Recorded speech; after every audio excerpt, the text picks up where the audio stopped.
بسم اللہ الرحمن الرحیم۔ السلام علیکم ورحمۃ اللہ وبرکاتہ۔ بے مثال سخاوت۔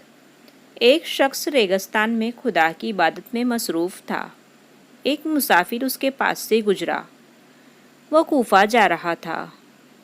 اس بزرگ کو دیکھ کر ان کے پاس بیٹھ گیا اور بولا، بابا میں بھوکا ہوں، کچھ کھانے کو ملے گا؟ ہاں، کیوں نہیں، یہ کہہ کر بزرگ نے اس کو سوکھے ٹکڑے کھانے کے لیے دیے۔ مسافر نے ان ٹکڑوں کو دیکھ کر کہا، یہ ٹکڑے تو مجھ سے نہیں کھائے جائیں گے۔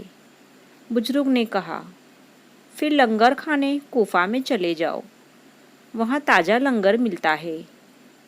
وہ شخص کوفہ کے لنگر کھانے میں گیا۔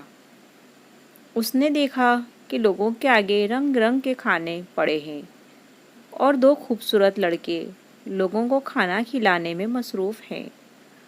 اس آدمی نے انہیں کھانا لانے کے لیے کہا۔ انہوں نے اسے رنگ رنگ کے کھانے پیش کیے۔ اس نے پیٹ بھر کر کھانا کھایا اور جو کچھ بچ گیا وہ کپڑے میں باندھنے لگا۔ تو وہ لڑکے بھاگ کر اس کے پاس آئے اور کہا، آپ کیا کر رہے ہیں؟